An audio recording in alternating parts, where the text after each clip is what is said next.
Todos acharam? Então diz assim lá, ó. Todos os dias te bendirei e louvarei o teu nome para todo o sempre.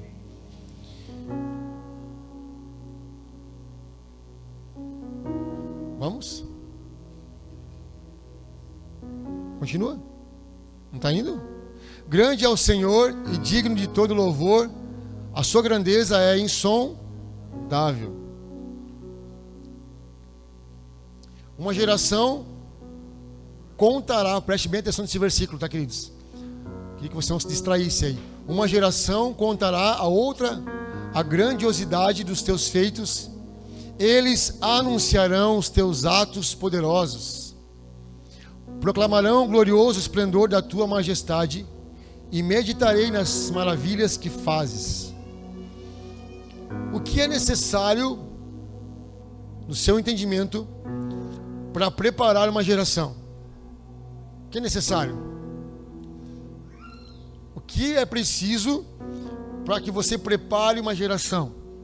Eu coloquei aqui quatro coisas importantes. Primeiro ponto importante para você preparar uma geração são os valores. É você explicar para aquela geração o que ela carrega. O segundo ponto para você preparar uma geração é você dar para ela destino.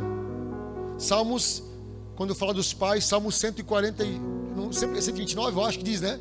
Que os filhos são como flechas na aljava, né? Bem-aventurado o homem cuja aljava está cheia deles. Fala de pais que tem a aljava cheia de flechas, e esse pai tira a flecha da aljava, ele coloca na flecha, ele faz aquela pressão para trás, ele puxa o filho para trás. O filho quer ir para frente, mas ele puxa, pai, eu sou uma flecha. Ele puxa o filho para trás, ele faz pressão no filho. O filho não entende aquela pressão inicial, sabe? O pai está me segurando aqui, e o pai está pressionando ele para trás, para uma hora poder dar destino e soltar o filho. Então você tem que ter valores muito claros, e você tem que ter um destino para o seu filho. Segunda coisa para você preparar, a terceira para preparar uma geração é dar para ele um propósito.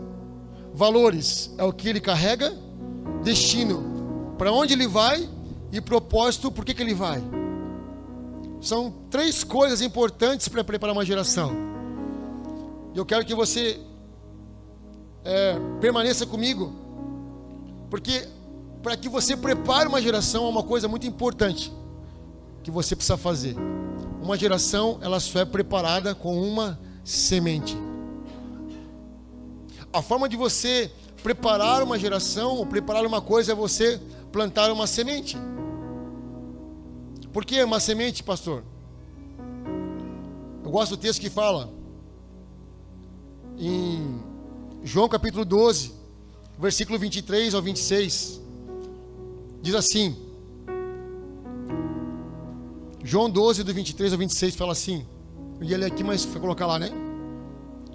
João 12, do 23 ao 26, fala assim: Jesus respondeu: chegou a hora de o Filho do Homem ser glorificado. Em verdade lhes digo que se o grão de trigo não cair na terra e não morrer, continuará ele só, mas se morrer, dará muito fruto. Quem ama a sua vida a perderá, mas quem odeia a própria vida neste mundo a conservará para a vida. Quem me serve deve me seguir onde eu estou. Ali o meu servo também deve estar. O meu Pai honrará aquele que me... Jesus está falando de quem aqui? Se o grão de trigo não cair, não pode dar muito. Ele está apontando para ele mesmo ali. Jesus está apontando para Marcos capítulo 4, quando fala que o semeador saiu a... Uma semente, ela só pode ter poder de frutificar se ela morrer. Ele fala assim, ó, peguei aqui uma definição: o grão de trigo que se recusa a morrer para o solo continua sendo apenas um grão. Isso simboliza uma vida egoísta e individualista que não se entrega ou se sacrifica, e por isso não gera frutos ou crescimento. O grão de trigo que cai na terra e morre, ou seja, que se decompõe, para tornar parte do solo, se torna um centro de vida. Ele se transforma e dá origem a uma nova planta que é capaz de produzir muitos outros grãos, garantindo assim a continuidade e a multiplicação. Preparar uma geração que vai tocar nações, preparar filhos que vão tocar lugares, uma igreja que vai crescer, preparar um tempo novo que a gente vai colher nessa cidade. Para preparar uma geração é preciso que você morra,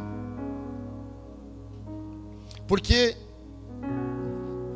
para você dar destino para alguém, para você dar destino para uma geração, é necessário que você permita que a sua vida se decomponha na terra, que você gaste tempo ensinando para as pessoas valores, destino e propósito. Eu estava lendo um texto eu gosto muito da história, de ler a história de Ezequias e Isaías. Já falei aqui algumas vezes. Quando o rei Ezequias recebe uma sentença, Ezequias está doente para morrer. Está lá em Ezequias capítulo, não vou abrir agora, o texto é longo. Ezequias capítulo 36, 38, Isaías 38 e 2 Reis capítulo 2, versículo do 1 ao 11. Deixa preparado para o pai o último versículo de Isaías 38, eu acho. E ele fala assim, quando o profeta Isaías chega para Ezequias e fala assim, Ezequias, você vai morrer. Isaías fala para Ezequias, Ezequias, você vai morrer. Coloca a tua casa em ordem. Coloca os teus filhos em ordem, porque tu vai morrer. E aí Ezequias fica desesperado porque vai morrer. E ele ora a Deus, porque ele era um homem piedoso, um homem que orava e que buscava. E ele vai orar ao Senhor e fala assim, Senhor, eu quero mais tempo de vida. Tem a oração de Isaías, no livro de Isaías 38, vai ter a oração dele. Ele vai dizer, eu vou descer a sepultura ainda muito jovem. Ele começa a fazer uma oração para Deus. Eu ia descer a sepultura muito jovem, Senhor. E aí o Senhor ouve a oração de Ezequias, e manda o profeta Isaías conversar com Ezequias. Olha, Ezequias, na verdade,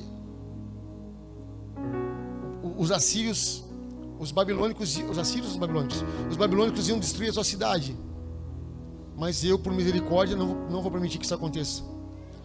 E eu vou te dar mais 15 anos de vida. E aí Ezequias fica feliz, porque uma palavra de prosperidade, ele vai ficar mais 15 anos vivo. Só que passa um tempo, os reis, os assírios, se não me engano, os babilônicos agora, fugiu, que são dois povos que o texto fala, vêm conversar com Ezequias, que sabiam que ele estava doente, e trazem especiarias para Ezequias, para perguntar como é que ele está. E aí ele fica vislumbrado com a lembrança desse rei, que vem falar com ele. E ele fala assim, olha, eu estou melhor agora, já estou curado, estou restaurado, estou bem. E ele começa a mostrar o reino todo para esse rei. Se você abriu aí e ler, você vai ver, vai falar, pastor, é babilônicos ou os assírios, não lembro agora. E aí quando ele acaba de mostrar o reinado, mostra os tesouros, mostra o palácio, mostra tudo para eles. Aí de repente Isaías vem e fala assim, ô Ezequias, o que esse povo está fazendo aqui? Aí Ezequias fala assim, esse povo é um povo de uma terra distante, vieram me visitar aqui. E o que tu fez? Não, eu mostrei tudo. Não, tu mostrou tudo. Sim, mostrei tudo para eles. Mostrei os tesouros, mostrei o palácio, mostrei a guarda, mostrei tudo. Ele fala, cara, eles vão te roubar, cara. Eles vão levar teus filhos como escravos. Os seus filhos vão ser eunucos. Sabe o que é eunuco? Homens que não, né? Vão ser eunucos. Vão ser escravos. Eles vão saquear a cidade. Vão acabar com tudo. A tua geração vai sumir, cara. Sabe o que ele fala? Sabe o que ele fala no final do texto? Não é agora? Não é na minha vida? Não. Aí ele fala assim, ó, boa palavra é essa. Não é na minha geração. E esse texto ficou na minha cabeça por quê, irmãos? Porque muita gente hoje tem vivido uma vida que vive apenas para eles, para o seu tempo. Vejo muitos pais, muitas pessoas que tiveram decepções com a igreja, não vão no culto, porque a igreja me feriu. Ficam nas suas casas, domingo, vendo futebol, fazem todo tipo de coisa e não vão na igreja domingo. Vejo pais que não levam os seus filhos na igreja, pais que falam mal do pastor, pais que falam mal da igreja, pais que não ofertam, pais que não dizimam, e os filhos estão ouvindo. Pais que só reclamam da igreja, porque a igreja, o pastor é ladrão, porque não sei o que lá e tal. Estão vivendo só para a geração deles. Tipo assim, ó, eu não me importo se os meus filhos não forem cristãos. Desde que eu viva bem, está tudo certo. E muitos pais vão perder os filhos, porque não ensinaram para os filhos os princípios.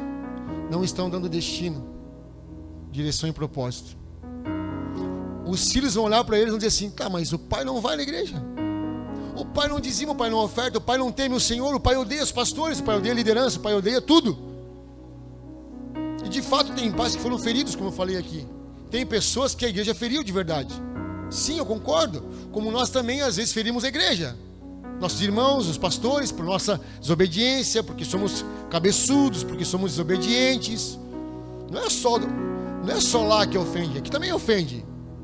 E muitos param de congregar porque foram ofendidos.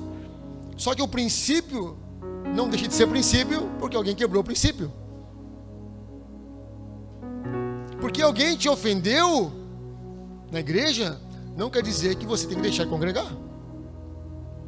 Se o seu pai te ofendeu, o seu pai ele te ensinou errado, não é por causa disso que você vai deixar de congregar. Se a sua família não dizima e não oferta, ou se alguém te roubou alguma vez, não é por causa disso que você vai deixar de ofertar. Porque se você trabalha numa empresa e essa empresa ela te ofendeu e te machucou, ou ela não te tratou bem, você vai para casa e fala assim: nunca mais vou trabalhar, porque eu fui ofendido pelo trabalho.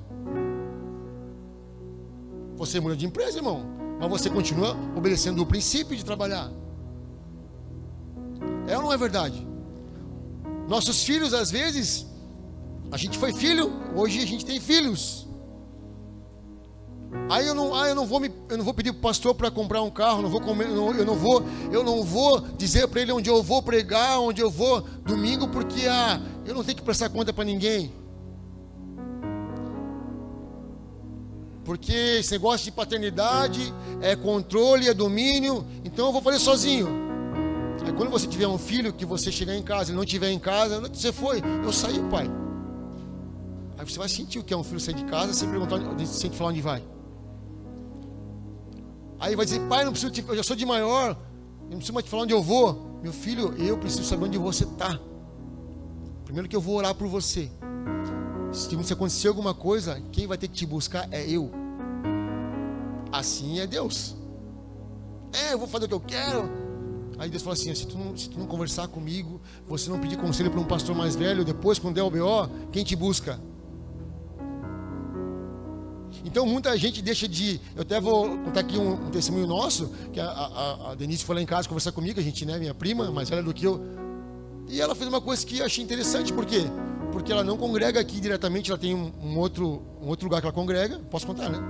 Ela tem um pastor sobre ela foi lá em casa, aí depois que é pensando assim, meu Deus, olha como a vida da gente dá voltas, né? Eu cresci, eu era pequeno, fui criado pelas minhas tias, aí eu vejo a minha prima vai na minha casa e pede a bênção para nós, para orar por ela, para poder congregar aqui. O que é isso? Princípio. Porque ainda é pior, que ainda é parente, né? Que geralmente parente ninguém dá moral, né? Lembra de Jesus? Se não é o filho da Maria, não é nosso vizinho, não fala de bom isso aí. O profeta não tem honra na sua casa. O da casa é mais difícil você surpreender, porque cresceu comigo. Se quem que é seguro e pensa que é. Então andar em honra nesse lugar, andar em honra da liderança, de pastores. Andar corretamente na oferta são os valores que você vai colocar dentro dos seus filhos, da sua geração. Preparar uma geração vai exigir de você isso. Que tipo de valor você está colocando dentro da geração que você está ensinando? Que tipo de destino você está dando para eles em propósito? E você pode pensar, pastor, eu sou jovem, eu não tenho nada para oferecer. Pelo contrário, a tua geração está sendo exemplo e modelo para a geração deles. E você faz errado, que é cristão.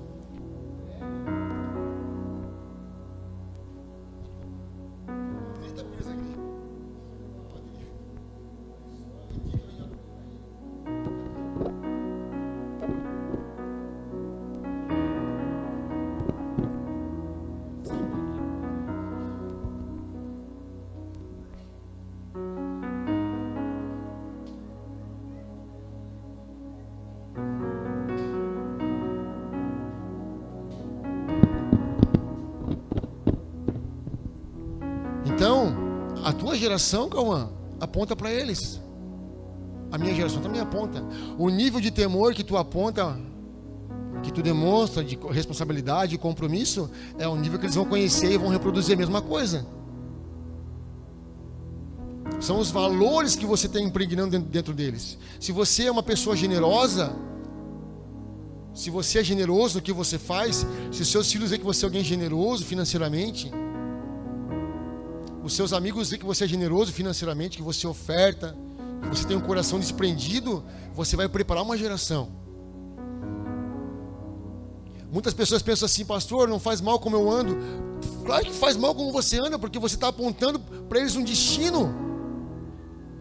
Daniel não se vendeu no meio da Babilônia, não comeu dos manjares do rei. Sadraque, Mesaque, Abednego estavam na fornalha. Daniel, ele estava no meio, ele estava junto com o rei. Ele não come do manjar. E ele foi tão fiel que Daniel foi um homem tão fiel que hoje estamos aqui falando dele. De um homem que não se perdeu, um homem que teve sonhos proféticos e até escatológicos que apontam para o nosso tempo. Muitas vezes, quando você está no ambiente da escola, ou eu que sou casado, em algum lugar, ou na escola, no seu trabalho, quando você dá bom testemunho, você está preparando uma geração. Por quê? Porque não é sobre a sua geração, não é sobre você. Existe uma mulher chamada, que eu quero falar aqui,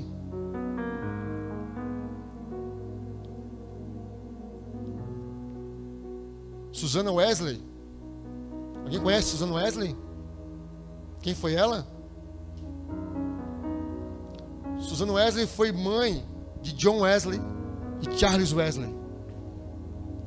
Esses dois homens foram dois avivalistas que fundaram o metodismo.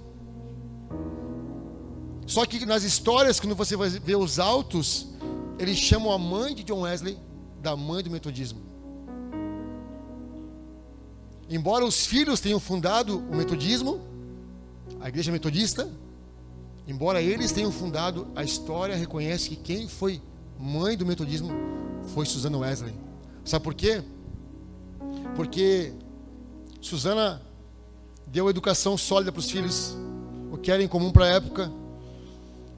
Ela valorizava profundamente a fé. Susana era filha de pastor, tinha um pai que era pastor.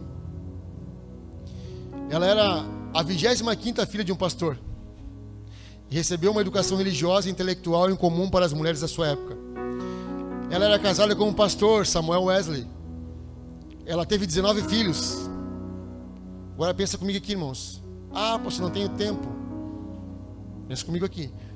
Ela foi a 25ª filha. Teve 19 filhos. E durante a ausência do marido, assumiu a educação religiosa e moral deles. Estabeleceu uma rotina disciplinada, realizando cultos domésticos que tornaram precursores das uniões metodistas. Essa mulher escreveu dentro dos meus filhos valores, destino e propósito. Hoje a gente fala assim, John Wesley, Charles Wesley, que homens de Deus, avivalistas. Mas quem que impregnou isso neles? a mãe. Enquanto o pai viajava, imagina, irmãos, naquele tempo o pai ia viajar, não era que nem hoje, pega um avião, vai, é 3 meses de viagem, 3 meses para ir, 3 para voltar.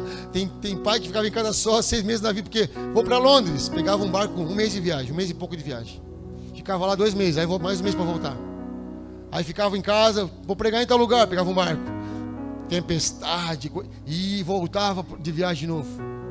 O que acontecia? As mães ficavam em casa educando os filhos. Porque não é só sobre a sua geração. Não é como Ezequiel. Ai, eu quero viver a minha vida boa, aproveitar a minha vida, porque, irmãos, eu falo para você uma coisa com muito carinho, muito amor, que muitas coisas que a gente vai colher, que você vai colher na sua vida, talvez pareça chato isso que eu vou dizer aqui, eu vou repetir novamente. Não, você não vai colher em 1 ano de vida, 2 anos de caminhada do evangelho, você vai caminhar 10, 15, 20 anos para você começar a ver os frutos geracionais. Porque alguém vai olhar para você e vai dizer assim: nossa, eu conheço esse cara há 20 anos, cara. Conheço ele há 30 anos, olha a vida dele, olha a vida dele, olha a vida de fé. Lógico que a gente tem os percalços da vida, ninguém é perfeito. Mas olha como ele é perseverante. Cara, tu está há 20 anos no evangelho, tu está há 30 anos no evangelho, Cara, tu ora todo dia de manhã, tu vai para o sala de oração todo sábado, vou. Isso é se preocupar não só com a sua geração, é os legados que vêm depois. São geracionais. Porque Jesus, quando morre na cruz, e você lê em João 17, que eu acho essa oração tremenda, de Jesus, ele ora assim: eu quero orar, Pai, por aqueles que o Senhor me deu. Os discípulos. Fala: Pai, eu oro por aqueles que o Senhor me deu, mas eu também oro por aqueles que vão vir a partir daqueles que o Senhor me deu. Ele fala assim: eu te glorifiquei na terra, Pai, eu completei a obra. Eu chamei os 12, um se perdeu, mas 11 estão queimando de amor por ti. Esses 11 estão com os valores do reino dentro deles. Esses 11 vão impactar o mundo, e eu quero orar por aqueles que vão vir depois deles. Porque Jesus, ele era geracional. Ele aponta para o passado, para o presente e para o futuro. O perdão de Jesus, o sangue de Cristo, ele lavou o passado, lava o presente e lava o futuro. Ele fala, em João capítulo 12 que a gente leu, ele fala assim, ó, lá no versículo, eu não li todo, né? Diz assim, ó: quem ama a sua vida, perdê-la. Por que ele fala isso? Por que ele fala isso? Porque você amar a sua vida, a sua geração, fato que você vai entender, você pode gastar a sua vida toda aqui sem Jesus, e eu posso gastar a minha vida toda com Jesus. Uma coisa é certa para nós: vamos morrer. Aí você vai dizer assim, ó: eu gastei minha vida toda curtindo a minha vida aqui. Sim, pegou mulher, cheirou, bebeu, fumou, fez tudo que você queria fazer. Ganhou tua vida, irmão. Ganhou dinheiro, ficou rico, foi no balneário, Nova York. Você ganhou tua vida aqui. Mas vai chegar o tempo da conta, chegar aqui, ó. Vou bater na sua porta e vão dizer: vamos acertar aí a conta. Ganhou tua vida, né? Então, você perdeu ela. Agora, talvez você anda no evangelho buscando a Deus em intimidade, em obediência. Fala assim: cara, uns vão olhar, mano, tu tá maluco, tu é jovem, tu podia estar curtindo a vida, pegando um monte de mulher aí, um monte de menino na rua, aprontando um monte. Fala assim: não, meu irmão, eu já sei quem é meu Deus, eu sei qual é a minha identidade, e eu vou gastar a minha vida nisso. Ah, então você decidiu morrer, perder a sua vida agora, para ganhar a vida. Jesus fala assim, ele fala assim no versículo no 27, agora minha alma está perturbada. Eu estou perturbado porque eu vou ser entregue para a morte. E ele fala assim, ó: o que direi eu? Pai, salva-me desta hora? Não, Pai, porque foi para essa hora que eu vim. É para esse tempo que eu vim, para abrir mão daquilo que talvez eu pense que é difícil abrir mão. É viver uma vida que talvez não seja tão romântica no dia a dia. Orar, buscar, estar em intimidade, Abrir mão de coisas que são aparentemente boas, que são coisas que te trazem prazer, para conquistar aquilo que é eterno, aquilo que é bom, que é eternidade. Eu estava lá semana passada com a minha filha lá em Santo Amaro da Imperatriz. Eu falei pro meu pai, eu sentei à tarde, no fim de tarde, a gente foi ver as bandas tocarem, era um monte de bandas. Eu falei, filha, vamos lá. É o dia todo cansativo, o pai quer ir. Só que chegou uma hora que eu estava assim, tanta banda que eu ouvi tocar. Clarinete, meu Deus do céu, era tanta banda que a gente tocou, né, filha? A gente estava cansado já. Tem uma hora que eu sentei assim naquela praça, irmão, pensa só, domingo à tarde, banda ao vivo tocando lá no palco, uma pracinha assim, cheia de famílias, 4 food truck assim, 2 de comida e 2 de cerveja. Os pais sentados ali tomando uma cervejinha, um chopp, ouvindo música ao vivo. Eu sentei e falei assim, isso aqui é bom, né, irmão? Isso aqui é bom. Isso aqui é bom. Quem que vai querer ir pro culto? Quem que vai querer ir pra igreja? Pô, musiquinha ambiente, tocando lá uma orquestra, som bom, música boa. Chopp ali é 10 pila o copo, que eu nunca vi. Depois, cara, eu falei, cara, esses caras têm que se converter, porque o que eles gastaram de dinheiro em chopp ali, mano, que esses caras se convertem e gastam na igreja, porque tomara que o bolso se converta junto, porque acho que gastaram, tomaram, irmão, beberam. A 10 pila o copo. Aí eu falei, tu cobra 10 conto aqui na cantina? Meu Deus, ninguém nem compra, porque é muito caro. Os caras entortaram o caneco lá, 10 reais o copo do chopp. Eu só olhando, né? Aí se converte, não dança mais e fica miserável ainda. É verdade, irmão. Se converteu, não dança mais, que é pecado. Dançar agora, se orar, com vergonha de pular, e fica miserável. Mas no mundo entorta o copo e dança. Para dar um vintão na oferta, pelo amor, né? E os caras estavam lá naquele dia à tarde. Eu falei, é bom, porque o mundo vai parecer ser bom. Ele falou assim, mas aquele que ama o mundo, o amor do Pai não está nele. Por quê? Porque se você amar o mundo, a geração se perde, irmãos. A geração se perde.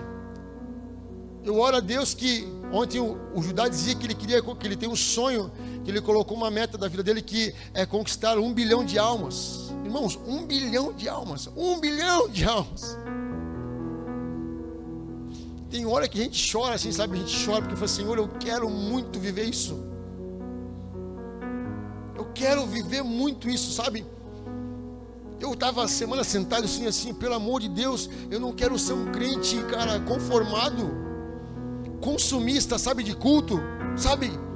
Ai, tem a ver só comigo, é só a minha vida, é só o meu culto domingo. Não, cara, não é só sobre você, sobre o seu culto domingo. Você lê a Bíblia, e ser um religioso que lê a Bíblia, mas não anda no mundo, não frutifica, não prega para os outros, ou não testemunha daquilo que Deus tem feito, não é só sobre isso. É sobre você ser alguém cheio do Espírito Santo, que onde você está, você impacta os ambientes que você chega.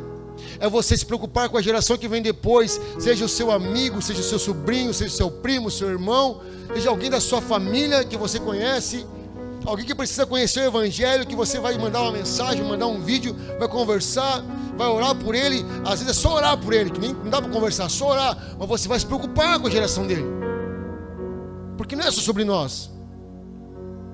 É você dar para ele valores muito claros, e um destino e um propósito muito claro, para você não ser como foi Ezequias, homem miserável que diz, não, os meus filhos vão morrer, mas não importa, que se a minha geração for boa, está tudo bem. Como que pode dizer um homem dizer isso? A minha geração vai se salvar, então está tudo bem para os meus filhos, que se dane meus filhos. Não, irmãos, é sobre a geração que vem depois, é sobre o Ian, que é meu sobrinho, que é uma descendência da minha irmã, da minha esposa, perdão, que é, né, porque o irmão dela teve um filho, a geração dela. É a geração que vem depois, que vai tocar nações. Nós estamos orando por uma geração que vai tocar nações. Não é só que eles vão tocar, nós também vamos tocar, mas estamos preparando uma geração. Como eu falei ontem, eu saí de lá, depois que eu orei com esqueci o nome dele, o rapaz do violão lá, o João, né, que eu até falei que fui lá na salinha dos profetas lá, né? Eu falei que ia acabar 9h15, 9h20.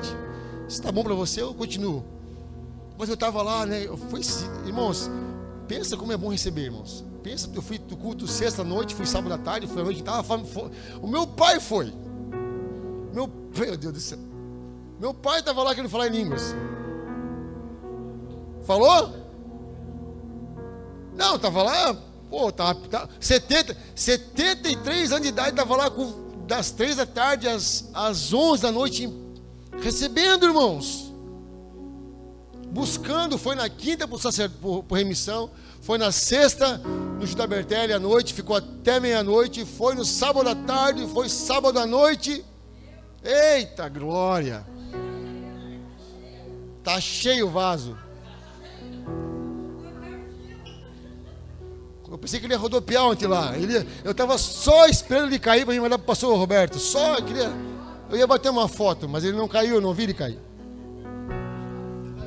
Não, eu estava só com o celular aqui, só se ele cair, eu vou gravar e vou mandar para o pastor Roberto. Estou brincando. E aí eu estava naquela salinha, de repente eu entrei assim na salinha profética, estavam só os pastores lá, os caras, né, a nata dos profetas lá, e eu entrei na sala apertadinha. Eu estava tão sedento, porque, irmãos, eu vou falar para você uma coisa, de coração. O pastorado para nós é um desafio.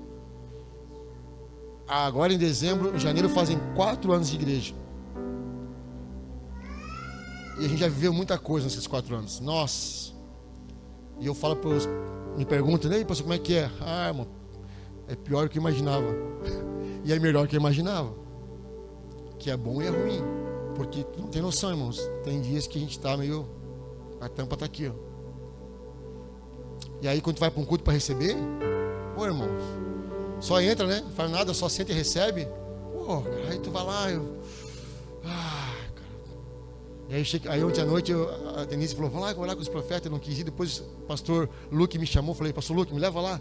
Não, só abre a porta e entra. Eu falei, capaz, que eu vou abrir a porta e vai entrar. Sou envergonhado. Mas quero ser ousado, né? Aí uma hora abri a porta, o pastor Luke abriu, o pessoal olhou para mim e eu entrei. Aí fechei a porta, fiquei, meu pai, agora, o que eu faço? De repente veio um homem assim, o Judá falou assim, abraça aqueles dois, que eram 2 meninos que estavam lá. Os 2 entraram, eu fiquei de cara com os meninos que entraram comigo, porque eles foram ousados e entraram na sala também. 2 jovens, o Eduardo e os filhos do Eduardo, né? Os 2 entraram na sala ousadamente junto comigo e fecharam a porta. Falei, esses guris são ousados, velho. E eu fiquei atrás da porta e o Judá falou assim, abraça o profeta, o rapaz estava em pé ali, tinha um cara grandão do meu lado assim, eu estava aqui atrás. Aí ele abraçou o rapaz, eu fiquei, Senhor, eu quero ser tocado nesse lugar. Está acabando já tudo, já fui tocado hoje à tarde, mas eu quero um toque do Senhor aqui. E, irmão, de repente o cara do lado me abraça. Eu tenho um ponto fraco, eu sou muito fraquinho, eu sou muito facinho. O cara me abraçou assim, vem cá, calma, vem cá. Eu sou alto, né? Um pouco alto. O cara é maior que eu. E o cara fez assim, ó. Quando o cara botou o braço aqui e falou assim, ó, me puxou pra cá, eu já deitei a cabecinha no peito dele, rapaz. E já falei, paternidade de Deus. E fiquei ali, cara. E o cara olhou por mim. E ele fez assim, ó. E eu já fui cheio ali. Por quê, irmãos? Porque eu senti o cuidado de Deus comigo. E aí ele começou a ministrar sobre a minha vida. Irmão, eu já chorei muito ali dentro. E aí eu fiquei chorando ali, fiquei ali chorando um tempo, não queria mais soltar o cara. Falei, Senhor, obrigado pela paternidade, aquele ambiente de glória, um louvor tocando com o João lá, o genro do Bertelli tocando violão. Eu já comecei a adorar com as mãos para cima, já começou uma glória. De repente eu estava ali naquele ambiente, ele começou a falar comigo.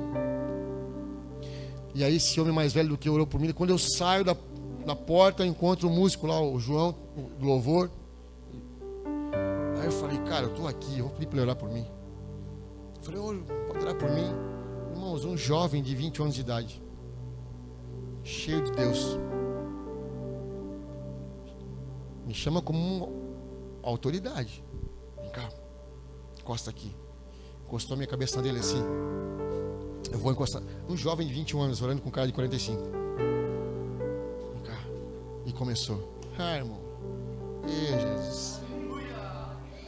Não vou te contar o segredo porque vocês vão ver.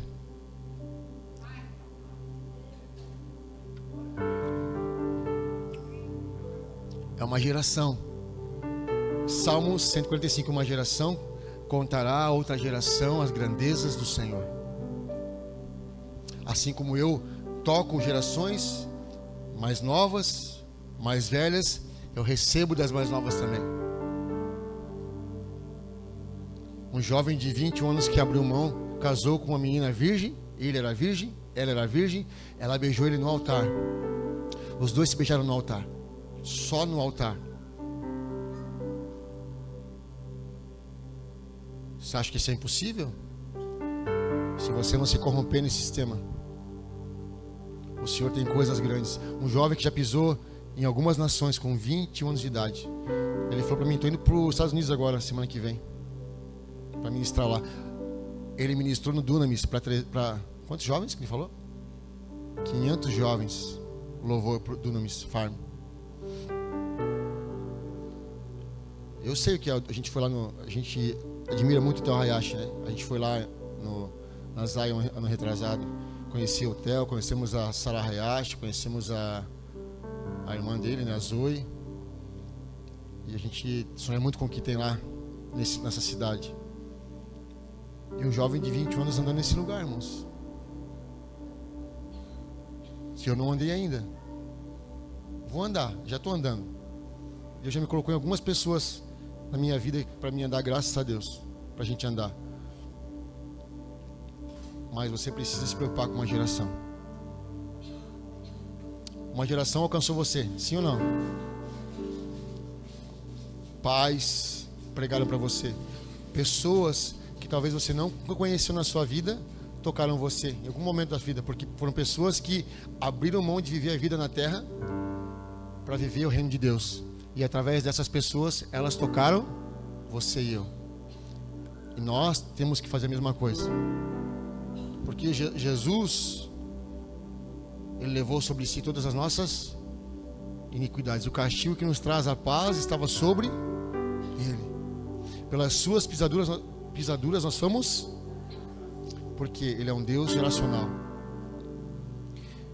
Hebreus diz que Ele é o mesmo ontem, hoje e será ou é eternamente. Valores, propósito e destino. Todo mundo que passar pela sua vida, todos precisam encontrar em você valor, propósito e destino. Se alguém passar pela sua vida e tiver sem valores, elas têm que encontrar em você valores. Pelo que você vive? Mas Ju, qual a sua razão de viver? Você vai pegar os valores que estão dentro de você. Alex, qual é o teu propósito? Ou melhor, qual é o teu destino? É esse. Qual é o teu propósito de vida? É esse. Eu quero isso. Aí você vai pegar e vai dizer assim, ó, vamos lá. Quando alguém te ligar e falar assim, eu quero me batizar, né? Temos um batismo amanhã, irmão, segunda-feira. Primeiro batismo segunda-feira. Sim ou não? Porque alguém decidiu. Eu quero os valores, eu quero o propósito, eu quero o destino, né? Aí amanhã vamos batizar ela lá, em nome de Jesus. Ela pediu para se batizar amanhã. A gente falou assim, pode ser semana que vem? Não, pode ser sábado que vem ou amanhã. Ela, o que ela falou? Amanhã. Porque ela encontrou valores, né, Pan? Encontrou propósito e destino. Porque tem uma geração que vem depois dela que vai lembrar disso aqui, ó. Vai lembrar da igreja, vai lembrar do ambiente, vai lembrar dos louvores, das palavras. Vai ficar gravado no coração dela quem é o Senhor Jesus. E ela vai começar muito antes da mãe. Ela já está selada, já está separada. Tudo que a mãe viveu, ela não vai viver, em nome de Jesus. Vai viver coisas extraordinárias. Por quê? Porque alguém que encontrou valores, propósito e destino. Alguém que decidiu ser uma semente que cai na terra e morre, irmãos. Ela vai apontar um lugar. Se você e eu nós não cairmos e morrermos. Se você decidir amar esse mundo aqui, se você não quiser cair e morrer, pastor, eu amo essa terra. Irmão, você precisa, aquele que ama o mundo, o amor do Pai não está nele. Você precisa morrer para essa terra. Você precisa renunciar a essa vida aqui em nome de Jesus. Precisa quebrar a sua mentalidade. Você não pode dizer assim, eu amo a Deus, mas fica namorando o mundo. Poxa, será que eu não devia ir lá? Fica flertando com o pecado. Eu estou aqui no culto, mas como eu queria estar lá. Não, irmãos, renuncia aquilo e ama a Deus de todo o coração. Ame a Deus com toda a sua força, sua alma e seu entendimento.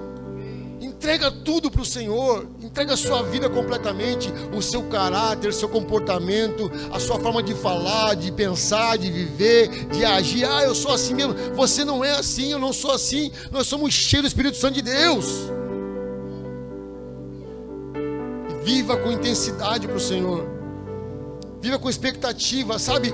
Não viva uma vida de um filho que é como um filho que fica na beira da mesa comendo migalha, sabe? Quando Deus tem mais pra gente. Irmãos, eu falei aqui sobre riqueza, né? Acabei de falar, eu acho essa parte.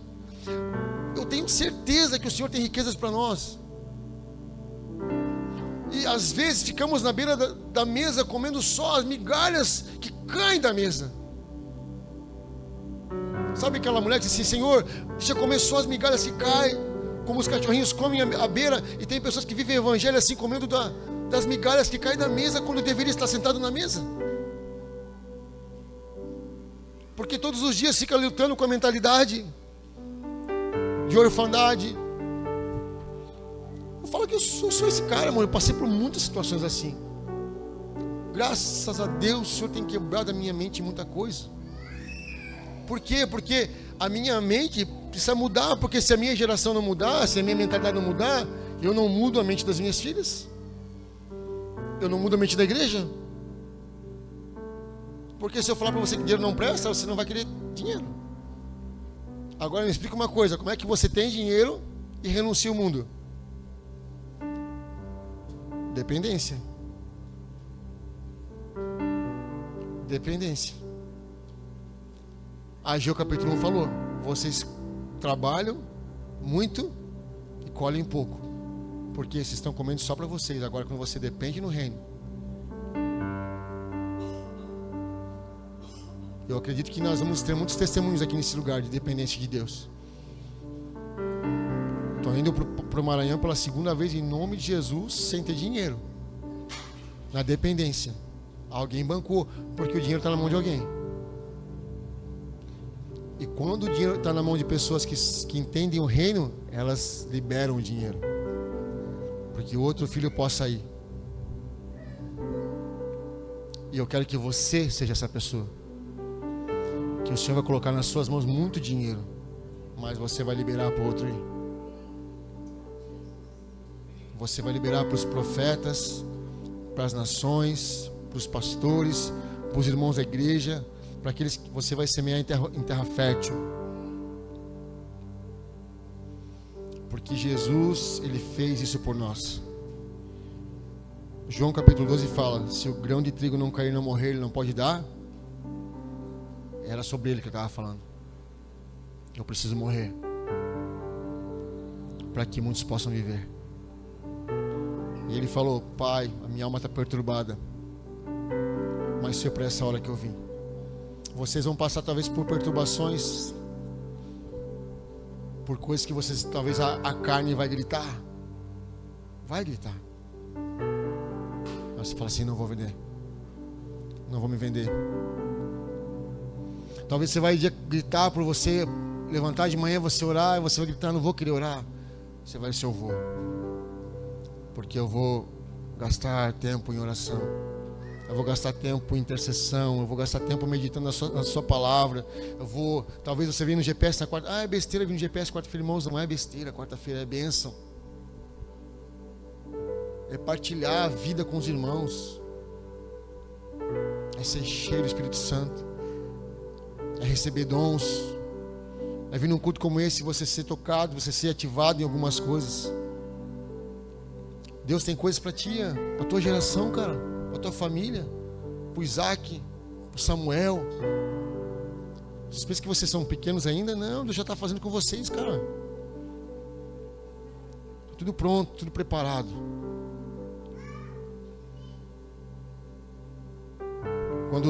Para mim encerrar, quando Davi, um homem que sonhou em construir um templo para o Senhor, para Deus, Ele assume o trono em Jerusalém. O que ele faz?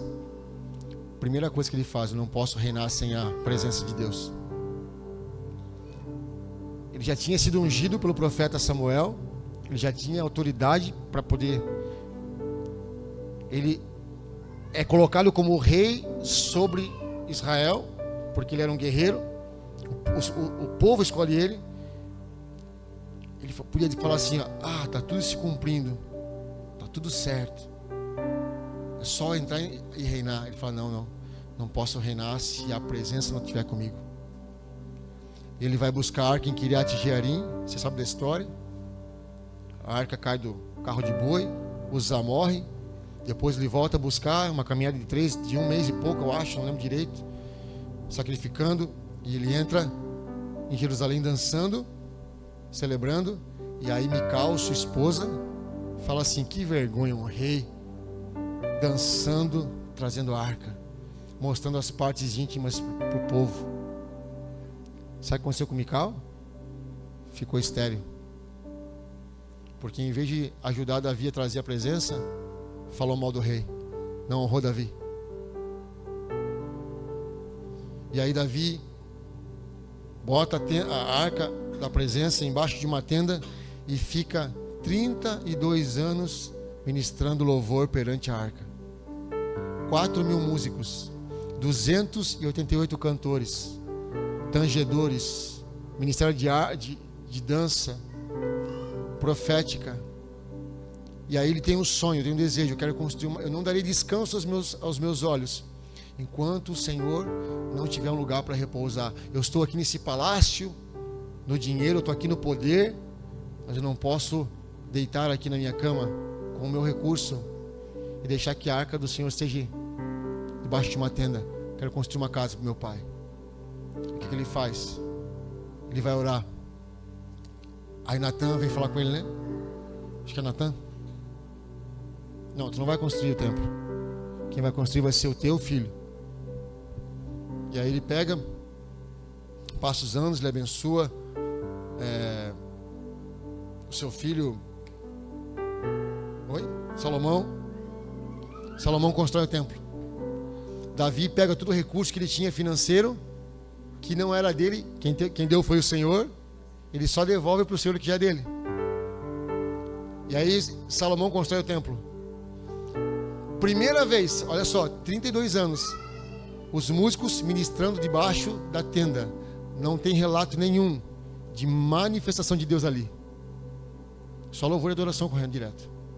Quando o filho honra o sonho do pai, quando o filho honra o que o pai tinha sonhado, o pai sonhou, o filho construiu, mas o filho honrou o sonho do pai. Primeira vez que os músicos entram no templo, diz que a nuvem de glória enche o templo. E os músicos tiveram que sair, porque a glória de Deus encheu a casa. E agora uma geração foi abençoada. A geração de Davi, o seu filho Salomão colheu a persistência do pai. 32 anos adorando ao Senhor. E aí o filho vê a glória de Deus. Uma geração. Davi podia ter desistido, podia ter parado. Não parou. Trouxe a arca. Sabe por quê? Porque a arca e a presença de Deus, ela não é só sobre o meu tempo, é o tempo do meu filho também. O meu filho não vai morar numa cidade que não tem presença de Deus. Ele traz a arca para Jerusalém, para que o filho pudesse experimentar a presença de Deus.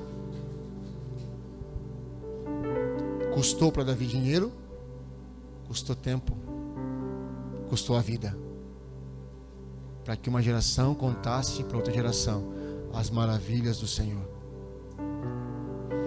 Mical, a esposa, ficou sem geração, porque ao invés de honrar a presença, riu de Davi.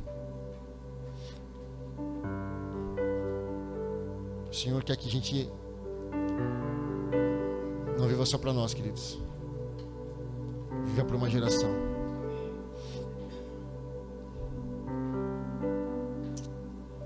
Vamos orar.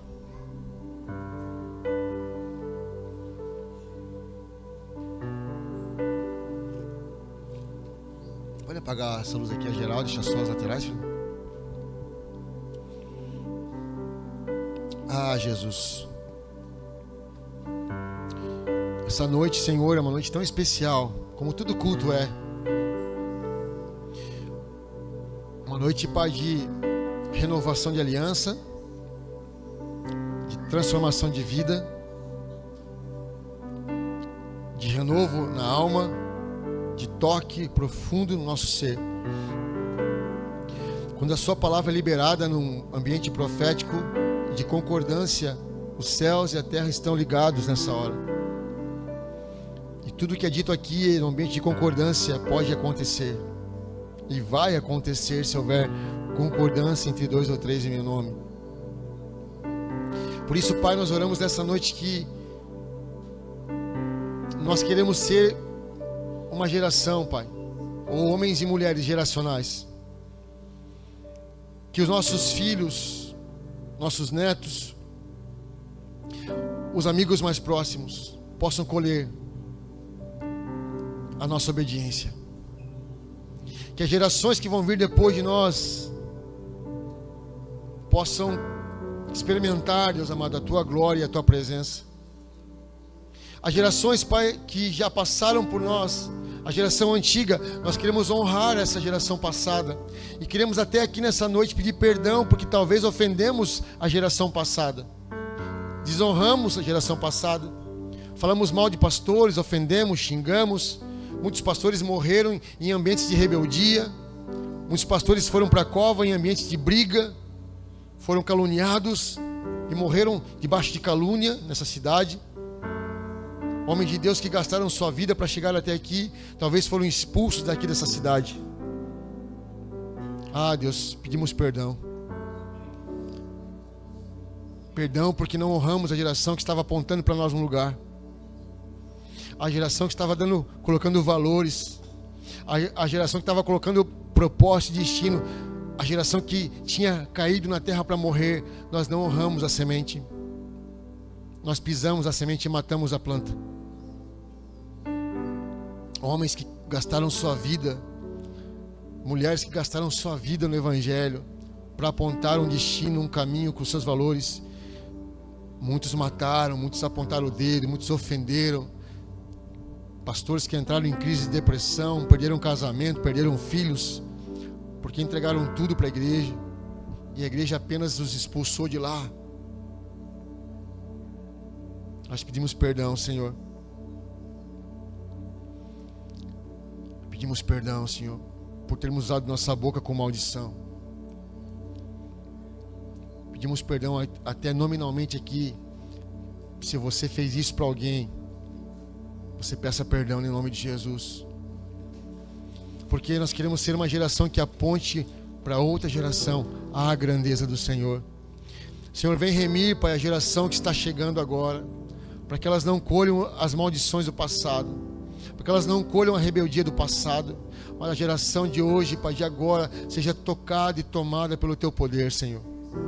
Que eles vivam coisas extraordinárias, que eles sejam curados das mágoas, das dores, que eles sejam pessoas generosas financeiramente, que sejam pessoas generosas espiritualmente, pessoas que andam de forma intencional no Teu reino, pessoas que entregam o seu casamento, os seus filhos, os seus bens, consagram a Ti tudo o que tem, porque Te amam de todo o coração. A geração que vai prover, Pai, com dons, que vai impor as mãos sobre os enfermos e os doentes, eles serão curados. A geração que é profética, que vai profetizar. A geração que vai impor as mãos e verão pessoas, ossos crescendo, vistas sendo abertas, mudos falando, câncer sendo curado. Em nome de Jesus. Pessoas com doenças mentais sendo curadas. Em nome de Jesus Cristo. Pessoas que vão chegar e não vão se apegar ao dinheiro e vão bancar missionários por 1 ano no campo missionário. Que vão bancar pessoas para ir para as missões com dinheiro do seu próprio bolso. Que vão sustentar a tua casa com honra. Que não vamos ficar mendigando para comprar uma coisa ou outra, porque haverão pessoas generosas que vão doar aquilo que é preciso para que a casa do Senhor tenha o recurso necessário. Senhor, não deixe a gente olhar para a nossa casa com apenas para a nossa casa e esquecemos da Tua obra, Senhor. Não, Senhor, não, Senhor. Que a Tua casa tenha sempre o melhor recurso, o melhor tapete, a melhor cadeira, o melhor banheiro. Não para o nosso engrandecimento, mas para que a excelência das coisas apontem para o Criador da excelência. Abençoa, Pai, as gerações que estão vindo, Deus. Em Ti serão benditas todas as nações da terra. Abraão recebeu essa palavra: em Ti serão benditas todas as nações. Ele está dizendo: as gerações que vão vir, Abraão, a partir do homem de fé serão abençoadas, porque você é um homem de fé, Abraão. Você é um homem que semeia, você é um homem que ama, você é um homem que obedece, e a partir de ti, Abraão, as gerações futuras serão abençoadas. E nessa noite, nessa casa, cada um aqui, Deus, nós profetizamos que a partir deles, a partir das suas vidas, todas as nações da terra sejam abençoadas, todas as descendências, as gerações sejam abençoadas. Pai, que hajam gerações proféticas, que hajam gerações para que o Senhor vai ligar. Pai, em nome de Jesus, nada vai parar em nós, mas serão filhos adotivos, filhos de propósito, que o Senhor vai adotar. Nós vamos adotar pessoas que não têm parentesco com a gente, mas receberão também o dom, receberão a herança profética que está em nós, e em nome de Jesus, e nossos nomes serão lembrados como aqueles que um dia viveram como um grão que caiu na terra e morreu, assim como foi Suzana Wesley, Pai, essa mulher que dedicou sua vida para que os seus filhos fossem homens avivalistas, que abriram caminho para uma geração, Senhor, em nome de Jesus. Nessa noite, nessa ceia, onde nós iremos cear contigo, para celebrar aquilo que o Senhor fez. O Senhor levou sobre si a dor, a doença, a enfermidade, e nós, Pai amado, somos reconciliados com o Pai, a partir de um homem que deitou e morreu, mas ressuscitou ao terceiro dia, e nos deu vida, e vida em abundância. Somos uma geração, Pai, profética, uma geração abençoada, uma geração poderosa, uma geração, Pai amado, cheia do Espírito Santo, uma geração cheia de poder, Senhor, para anunciar as grandezas que o Senhor tem feito. Eu oro para que a mentalidade nessa noite seja quebrada, que toda a fortaleza da mente seja quebrada. Talvez você está aí sentado e você está assim: pastor, a minha mente ainda não abriu, a minha mente ainda está presa, a minha mente ainda não entendeu. Coloca a sua mão sobre a sua mente e fala assim: Espírito Santo, destrói as fortalezas da minha mente. Destrói o falso entendimento. Destrói a religiosidade. Destrói o medo. Destrói a orfandade, Espírito Santo. Eu tenho um Pai. Eu tenho valores. Eu tenho propósito. Eu tenho destino. Eu sou aquilo que a Bíblia diz que eu sou. Em nome de Jesus, que os meus olhos se abram e que eu seja livre para ver como o Senhor vê, para olhar como o Senhor olha. Em nome de Jesus, que eu seja livre dos falsos conceitos e que eu experimente o reino do Espírito Santo. E que até hoje, Pai, se eu não experimentei poder, a partir de hoje eu quero ser cheio do poder, cheio do Espírito, em nome de Jesus Cristo. Amém, amém. E não irei, sem ti não irei, e não nos deixe sair da tua presença. Sem ti não irei,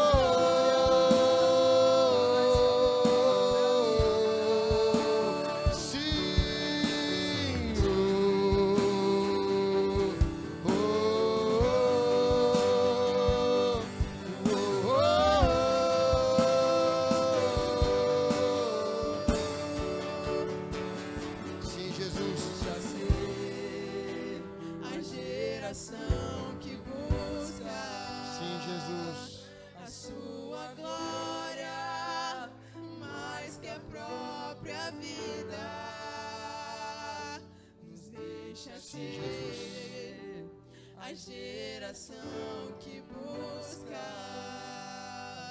a sua glória mais que a própria vida.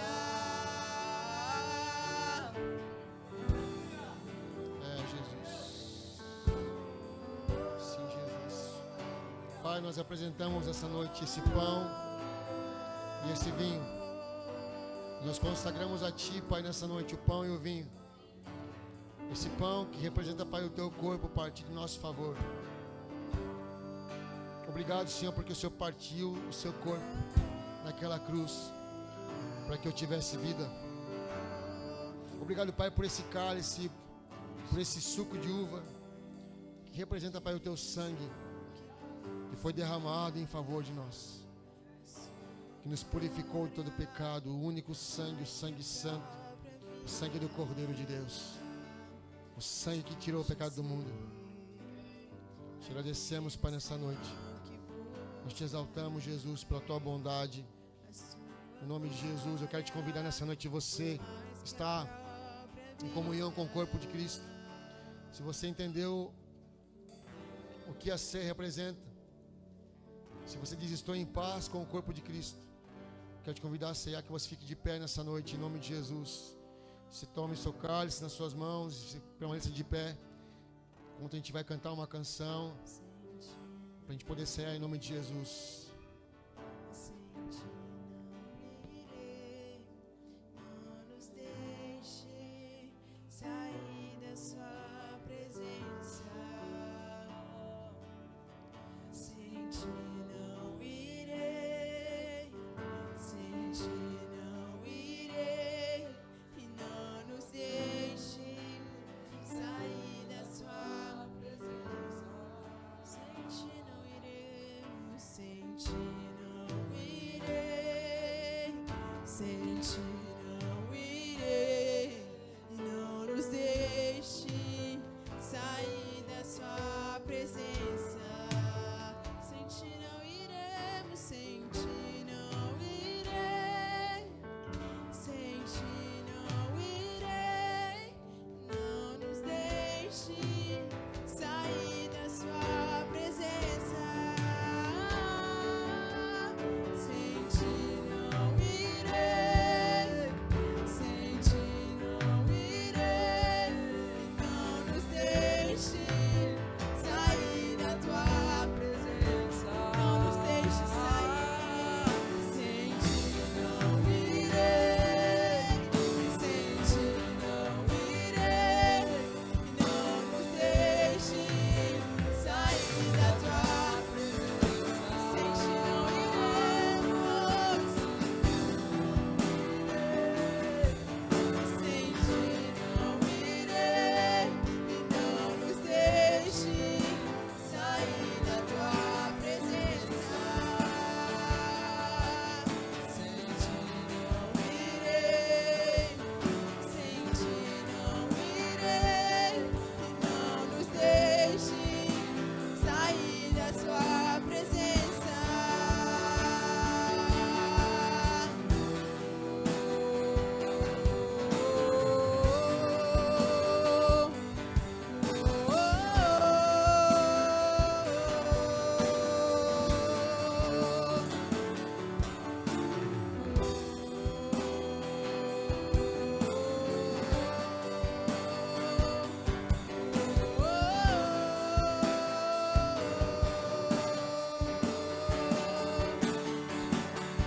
Sem ti não irei, sem ti não irei, e não nos deixe sair da tua presença.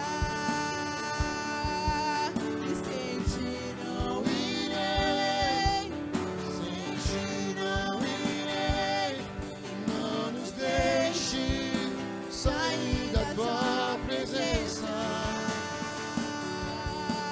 Aleluia. Porque o Senhor Jesus, na noite que foi traído, depois de ter dado graça, tomou o pão e o partindo disse: este é o meu corpo, que que foi partido em favor de vós. Comei dele todos, em nome de Jesus. Pode comer o pão.